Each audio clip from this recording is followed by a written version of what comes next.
Welcome back to another episode of Between You and Me. It is me, Alex, and today I'm actually quite excited for our subject at hand and what we're going to be talking about. I'm also so deeply nuzzled into my bed right now. I don't think this is a normal way to record podcast episodes because I'm a little bit too comfy to the point where I could potentially fall asleep. I just realized I can unhook the stand of my mic and hold it in my hand, and normally I have it set upwards, so I have to be sat up. I just recently learned I can hold it just like this, so I'm literally laid down in my bed as if I'm about to go to sleep. But it's great. I'm comfortable. I love it. And I'm excited to talk about what we're talking about today because I don't know what it is about taking accountability for your actions that is just so beautiful to me. Whether it's yourself, whether it's the people around you, whether it's a celebrity, anyone, I don't care.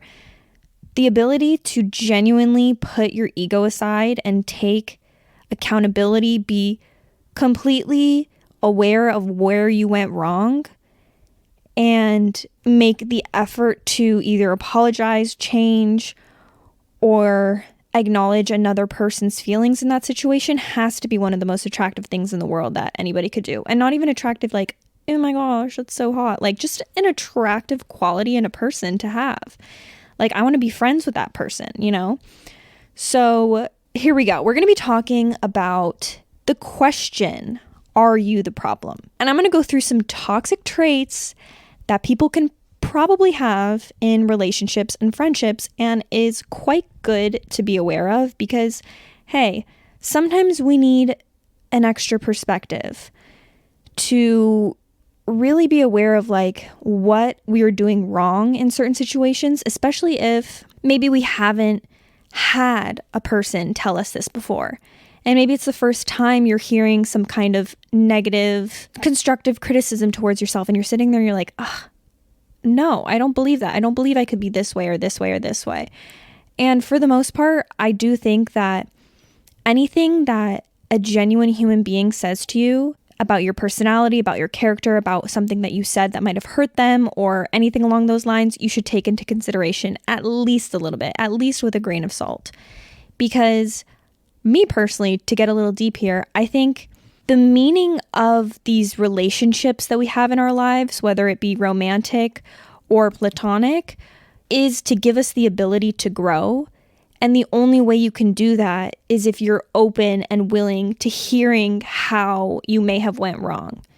Because you can cruise through your whole life and people can tell you things and say, hey, I didn't like how you did that, or I don't like this about your personality, or you might have to change this, or, you need to compromise more here. And you can be like, nope, nope, nope, nope, nope. And then continue living your life and be the exact same person and experience no growth. But if you give yourself the chance to hear these people out, even if you may not like it, you will have the ability to grow.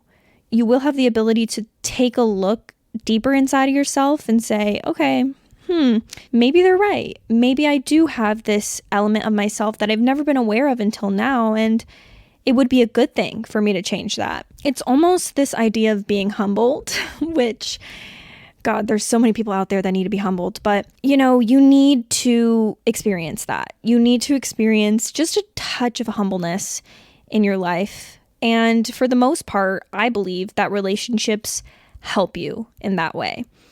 If you're in a relationship and you don't think that you are doing anything wrong, this is for you, baby. Now, the first thing that I would like to say is that in relationships, and as I speak about relationships, I'm not going to be specific, but I'm going to say it now, that this is romantic and or platonic. So friendships, relationships with parents, relationships with whoever it might be, and romantic relationships included. Sometimes, as a matter of fact, romantic relationships will be just that much deeper to the point where this will be just that much more important.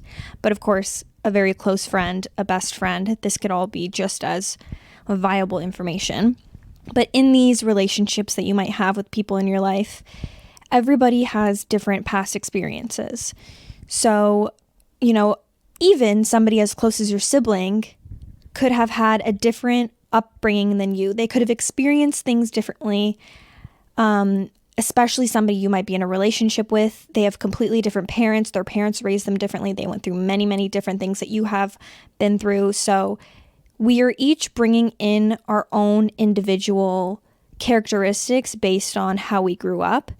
And that kind of will morph the way that we communicate, morph the way that we interpret things, what our intentions are with the way that we say things, and ultimately how we choose to show our love and how we care for other people. So there's a lot of open-mindedness that has to come with any relationship.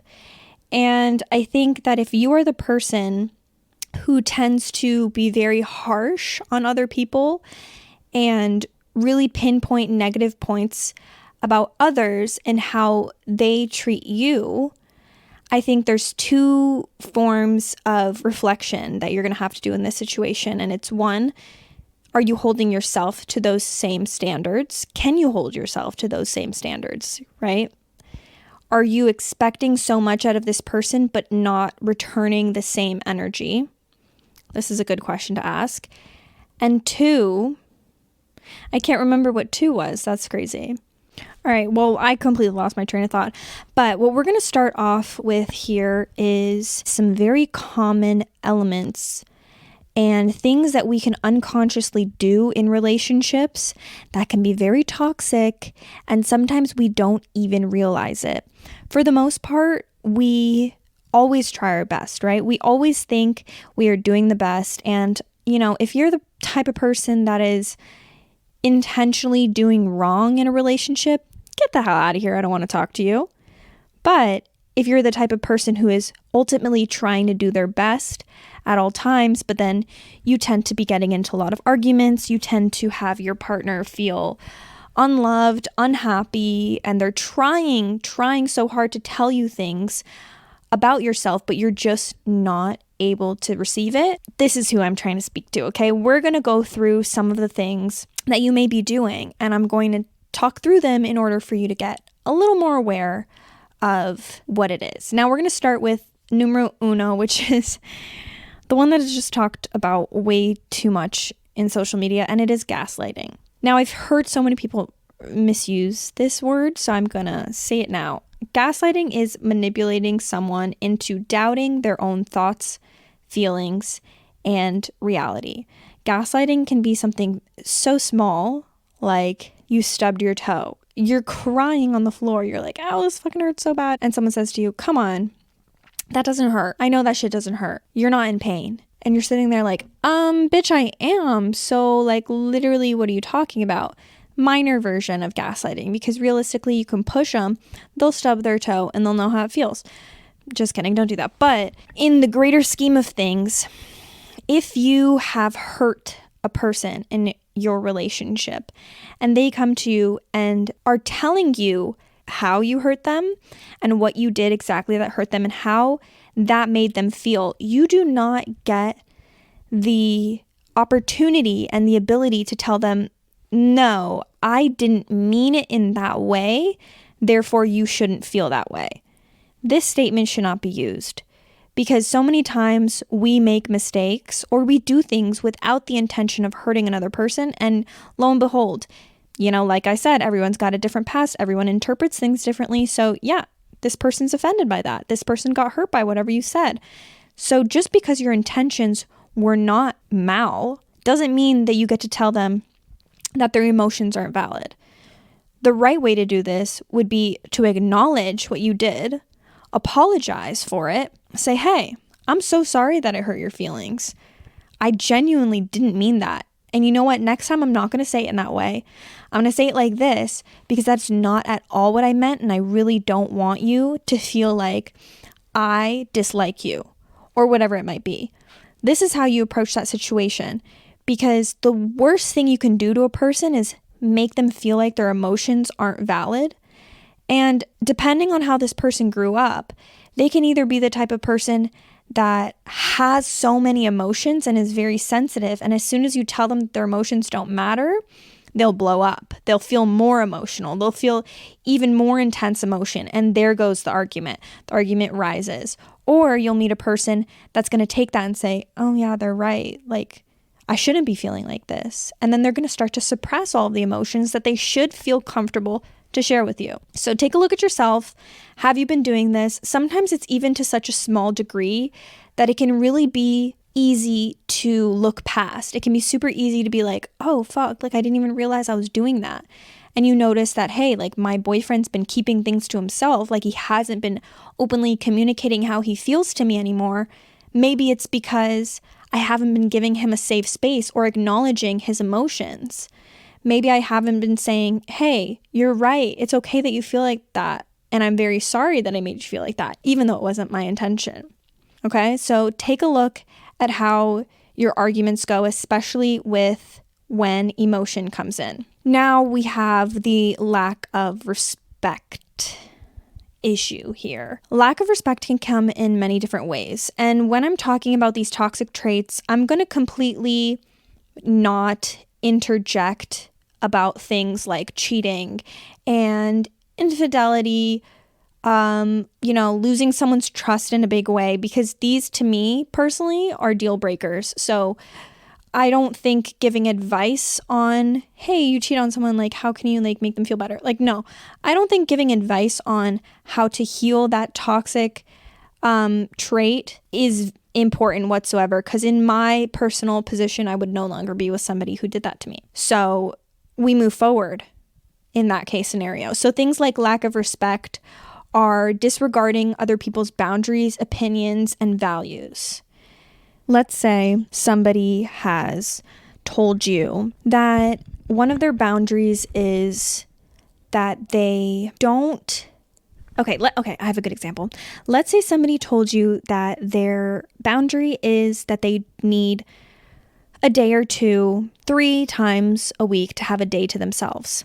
They need the personal space, they need the time alone, and they need the time maybe even with their friends or their family, and they can't spend it with you. This is a boundary. And the issue with setting boundaries and what makes it really difficult is a lot of the times people find it very hard to set boundaries because they're afraid of how it might affect the other person. If you're the other person and your partner's telling you that that's their boundary, unfortunately, babes, if it's said respectfully and said with the best, tone and intention, you cannot be hurt by this boundary, because what you're doing is you're making that person feel like they can't set up that boundary anymore.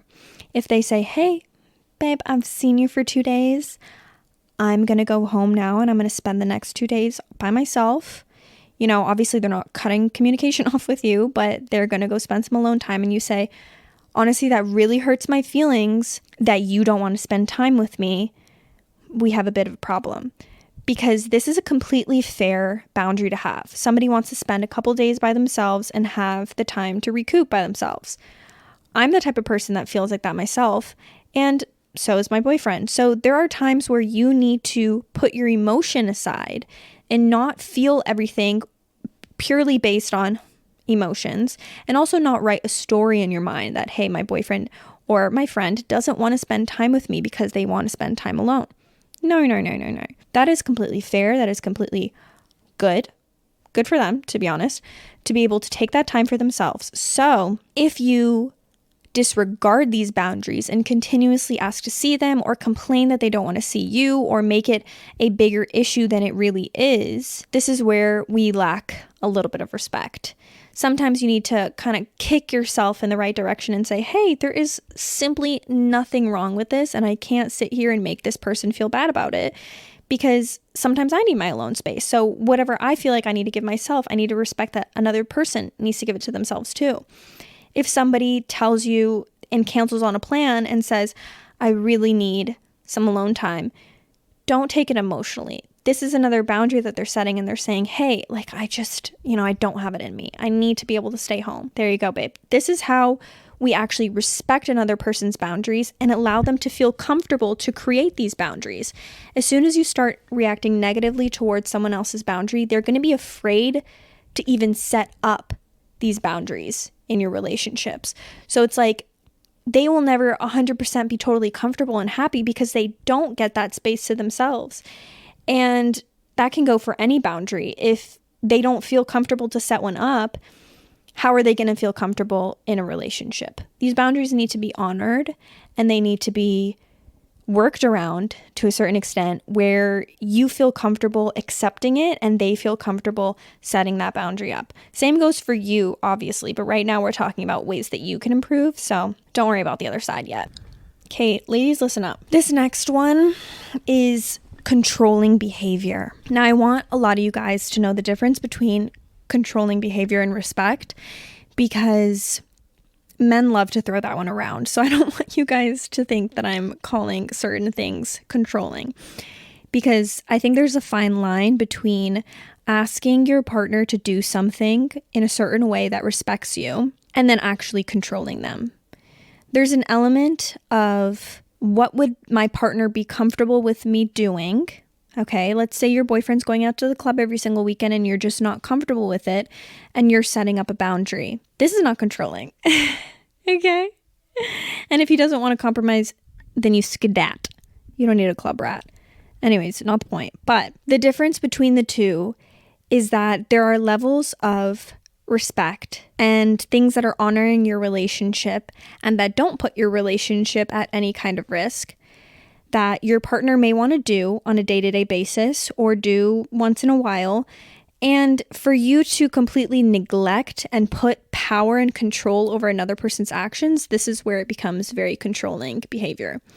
Let's say there's a job position, let's say there's an activity, let's say there's a trip that your partner wants to go on, and you simply say no and you react extremely negatively towards it. Okay, you know what? I even take back you saying no, because sometimes it isn't even as much as saying no. If you react negatively towards it and say, oh, why are you going there?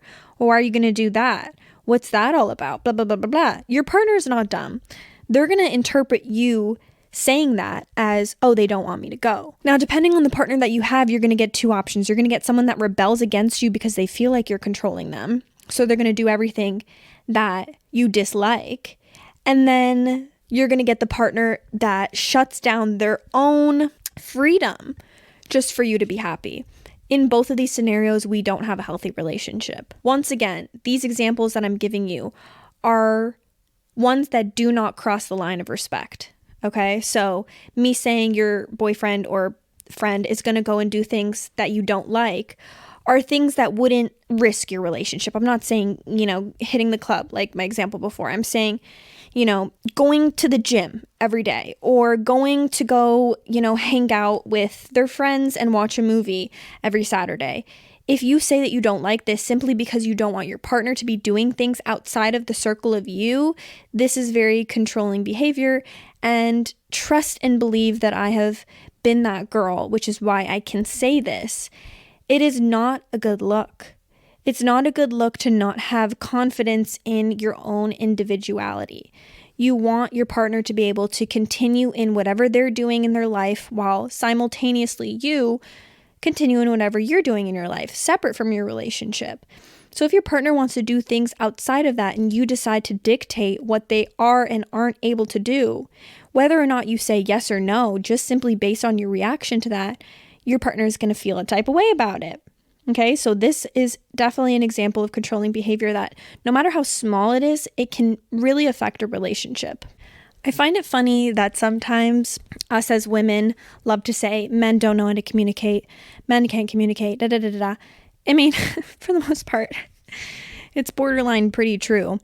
But if you are creating a safe environment in your relationship, considering all the things I said before, it should be a lot easier to communicate, which means you yourself should feel a lot safer to communicate as well. I know a fair share of women, and I feel like for some reason I'm speaking to women because I know a lot more people are women listening to this. So I know my fair share of women who love the silent treatment, my mommy being one of them. So I learned it from someone, but the silent treatment might be, and I quote, one of the most toxic things you can do to a being. Okay, I've been on the opposite end of the silent treatment. I have given the silent treatment. It is horrific because truly and honestly, what are you gaining? One thing I stand by is taking a break. Taking a break is fine. Let's say you're in an argument. Let's say It's getting a little bit too flustered. You're getting to the point where words are being spoken that don't even matter anymore. It's not constructive anymore. It's just words flying around. And sometimes it's a little bit mean.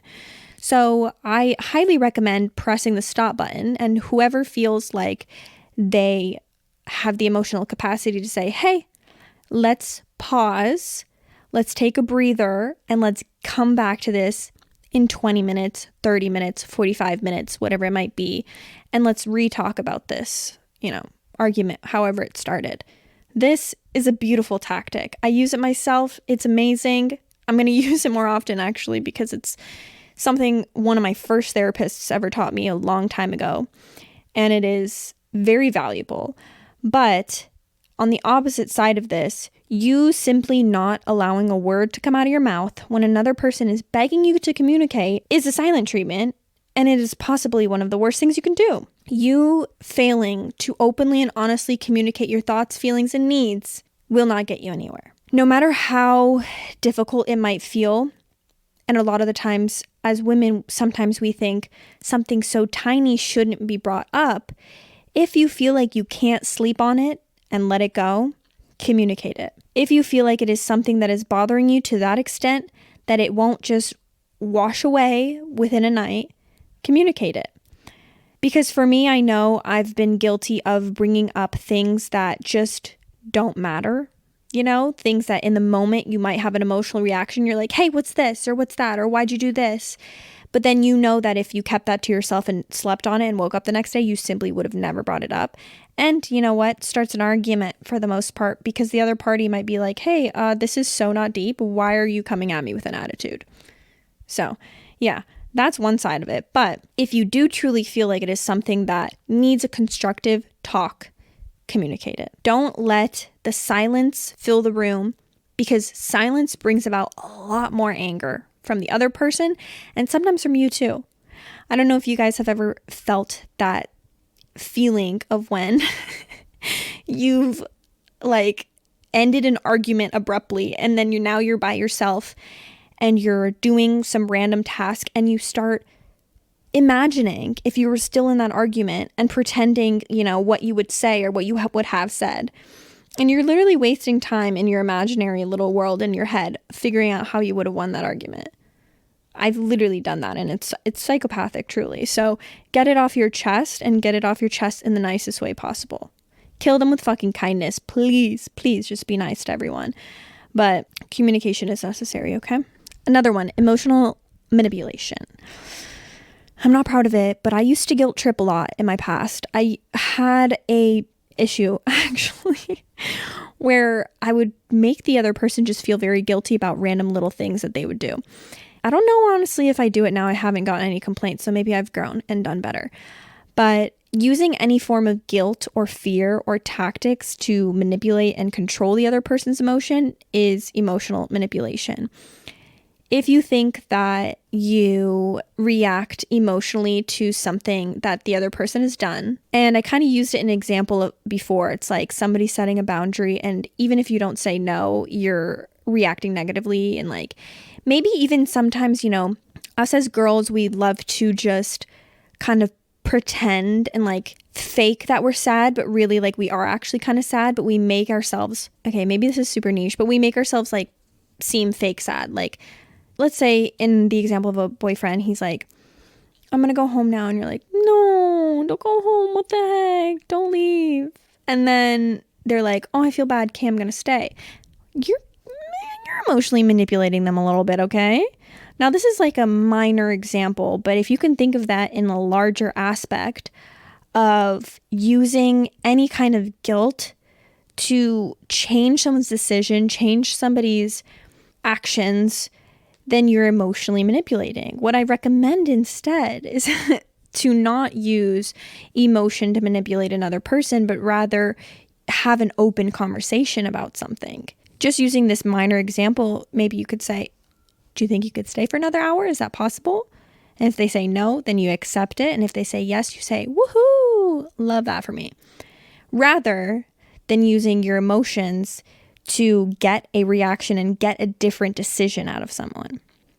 Like I said, again, this was a very lighthearted example, so it's definitely doesn't seem as serious, but this can be considered in a way bigger aspect of, let's say somebody's decision was a lot bigger. They wanted to, let's use the example again of they wanted to take a different job, let's say in a different city, so they might have to live a tiny bit further away from you, and you were emotionally manipulating them into the decision that they want to make, rather than just having an honest conversation of, hey, it would be very hard for me if you moved another 30 minutes away, but if this is really what you want, I'm going to support you. That would be a healthy way of going about it. A negative way of going about it would be to start crying and say, hate you. Why are you leaving me? Why are you going further away from me? Do you not love me? You know what I mean? So there's very split second decisions that you can make in situations that have to do with your emotions, or you could change the direction of where the conversation is headed. Almost all of these examples that I'm telling you, if you switch them in a different direction, could either give you a really raging argument or a positive conclusion to a difficult situation. So it's almost like you choosing the angel or the devil on either side. So here's another pretty bad one that sometimes we tend to do in our relationships is isolation. This is when you cut off the other person's friends, families, or support system. This is actually a very, very deep one, and is a lot more toxic than these lighter examples I'm using. But in a more light way, isolation could be you pointing out your dislikes when your partner or friend hangs out with other friends. And it can get to the point where you don't want them to spend time with their friends because you want them all to yourself. There's an innocence to that to a certain extent, because it's like, hey, like, I just love you. I don't want to spend all the time in the world with you. But then there's also, you have to look at it logically in terms of, it's just not human nature to spend all of your time with one human being forever. It's also not healthy. Okay.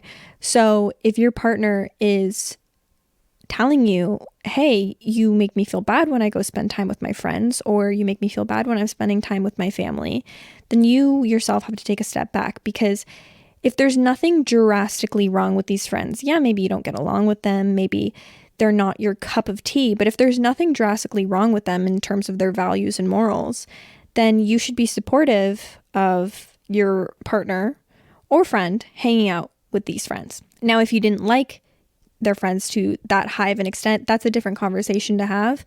And if there's actual, evidence or reason to dislike these people, like I said, another conversation. In that situation, when you date someone, you should be aware of who they surround themselves with and be comfortable of that initially. That's for a whole other subject. So let's say, yeah, these people are not that bad. You just don't really want your partner to be hanging out with them all the time. This is where we have to either accept or change. If you don't like that they're spending this much time with their friends, here's another conversation that you guys have to have. Let's say it's 7 days a week. They're hanging out with their friends and you're like, babe, do you not have better things to do? Do you not have to work? That could be an issue in your mind. But if it is a very healthy amount of time spent with friends and family and you just simply don't like the fact, we got some growth and some changing to do. People need other people in their lives apart from you. I think this is a very obvious statement, but it is really important that if you're in a relationship, your partner has a support system outside of you. It can actually be very negative for you to be the only support system that your partner has, because you simply can't give all that nurturing, all that love, all that care, all that advice that one person needs and be the sole source of it. Okay, so if anything, do yourself a favor, allow your partner, allow your best friend, allow whoever it is to create and nurture these other relationships, because as life gets busier and we age, we're not going to have all the time in the world to be the single support system of another being. That's for when your kids come along, okay? And eventually your kids grow up too and gather other support systems. But besides the point, again, I'm trailing off. Allow others to have support systems, other friends, family in their lives, because that's just the way it should be. Now, last but not least is probably the most hurtful one, and it is dismissiveness. Me personally, this attribute actually triggers anxiety for me. But when you are doing it, you might not even notice it yourself, okay? When you are dismissive to others, it is minimizing or invalidating the other person's emotions or concerns. Sometimes, like I said, we have different mindsets, we have different beliefs because of how we grew up, the way that we are, the person that we are. So we don't think something might be as serious as another person might. Let's say your partner comes to you and says that they are not a fan of how you interact with, certain people in public. Like hypothetically, my boyfriend came up to me and said, "You're like a little too friendly with men around you, or flirtatious or whatever." By the way, this is not accurate representation. I'm the meanest person you'll ever see to men. Okay. Anyways, let's say that was a situation I was in, and I decided to say, "Oh my God, it's so not a big deal. Don't feel bad about that, and don't look too deep into it." Does that look like you're acknowledging the other person's feelings or minimizing and invalidating it? Because to me, it feels a lot more like dismissing that person's comment and their feelings and emotions. I think if another person is trying to tell you that something makes them uncomfortable, you have the option to have a constructive talk with them in that moment. You can first explain how you apologize to that person. Say, "Oh my gosh, not my intention." 2, you can explain it from your perspective so that they're a little bit more aware. And maybe that'll be all they need. Maybe they'll be like, "Oh, okay, yeah, that's fine. Like, I just didn't know how you were approaching these situations." And if not, 3 would be to compromise and to say, like, "That is not my intention. I'll be a lot more aware of how I interact with people," and yada, yada, yada. That would be a beautiful way to solve this issue, wouldn't it? Instead of telling that person that, no, your feelings actually don't matter. Okay? So, all of these issues, all of these toxic traits need an enormous amount of self-awareness to be able to recognize the behaviors. And recognizing it is just the first part. In all of my examples, I talk about what a better way to handle that situation would be. You need to start practicing these better options in order to cultivate that healthy and fulfilling relationship. Sometimes it can be so hard to hear the other person out when they're complaining to you and telling you, "Hey, you're not respecting my boundary here," or "You're criticizing me too much," or "You're not communicating to me," or "You're manipulating me emotionally, you're guilt tripping me." These things you might hear and think it's completely false because those words sound really heavy. They sound like, "Oh my God, I'm a terrible fucking person if I'm doing this." So your first reaction is to say, "Abso-fucking-lutely not. No, I'm not doing that. You're insane. I don't know where you got that because you're insane and I'm not that type of person." And although these words feel very drastic and feel very deep, they're not irreversible characteristics. They are situations that you can hold your hand up and say, even the way that I did, hold your hand up and say, "Damn, I have used guilt to manipulate and control another person. I have disregarded boundaries. I have taken things emotionally and put it on the other person." The first way to cultivate that healthy relationship is to take accountability for what you may have done in the relationship and figure out a way to change it. Now, I know some of you guys might be listening to this and saying, "Well, my boyfriend has to fucking take accountability for what he's doing. My girlfriend has to take accountability for what she's doing. Blah, blah, blah, blah, blah. My best friend has to." But babe, look at yourself in the mirror first. A relationship will never improve if you don't improve first. If your attention is on the other person and how they can improve constantly 24/7, you're creating a very negative space. I think, let's say you're in a situation where you're really at your last straw, like you really think the relationship's not going to last because there have been so many problems, and you decide for the next couple of months to only put the focus on you and figure out ways that you can be better, and you don't see a positive impact happening in your relationship, then God bless you. Exit when you may please. But 80% of the time, I think just you solely changing your wrongdoings and figuring out things that you've done wrong and taking accountability for issues that you may have brought in the relationship will shift the relationship into a much more positive light simply by you doing that. It's almost, in a sense, leading by example. Another person in your relationship can look at you and say, oh my God, Alex has really shifted the way that she has treated me in this way and has really started respecting my boundaries. That makes another person aware of, hey, like there's things that I've done wrong too. Let me try and do better. Let me try and make them feel as good as I feel right now, because the other person is changing their ways and making me feel seen, heard, and safe in the relationship. So taking accountability in relationships is very, very crucial for creating that healthy and fulfilling relationship.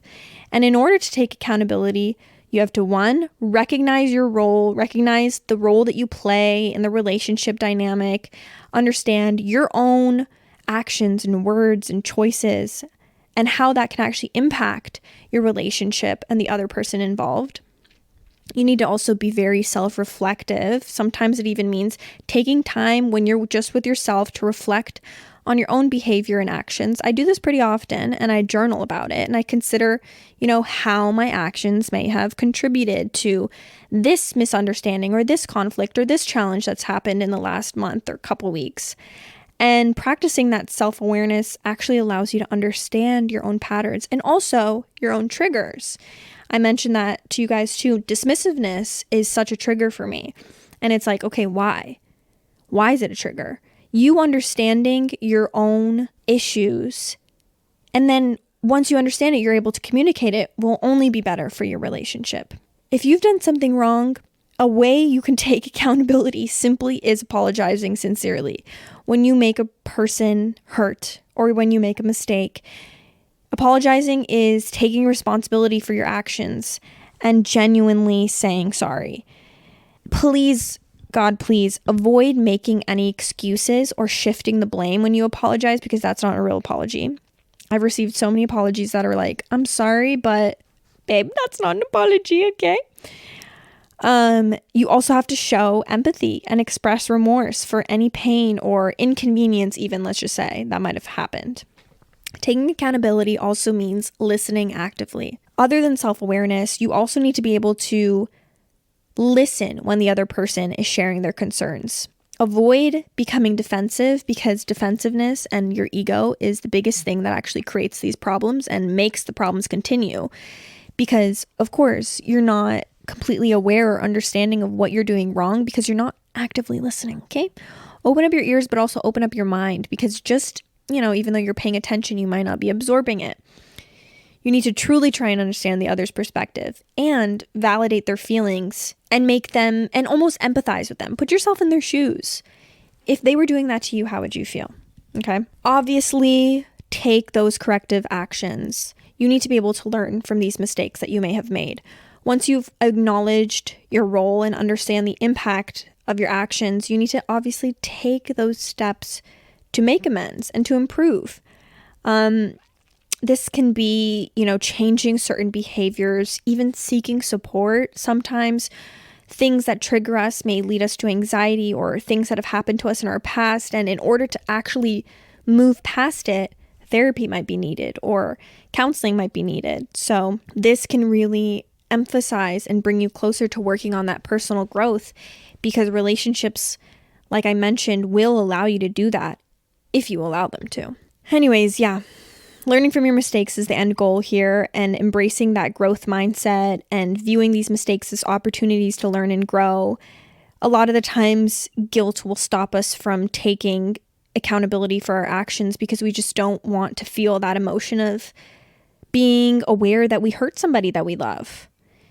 But at the end of the day, it's almost impossible not to. So don't beat yourself up about making mistakes or hurting another person in your life. Because one thing about guilt is that if you feel it, you know that you want to do better. So it's the first step into acknowledging, taking accountability, changing, and learning from these mistakes. Use these past experiences rather than hating yourself for it as lessons to guide you for your future actions and choices. And also don't forget that taking accountability in relationships is an ongoing process. It's not something you're going to have to do once. It's something that requires a lot of self-reflection, empathy, and good communication between you guys.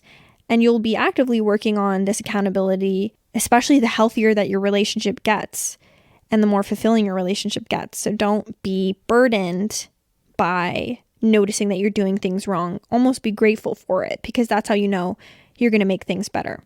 Okay?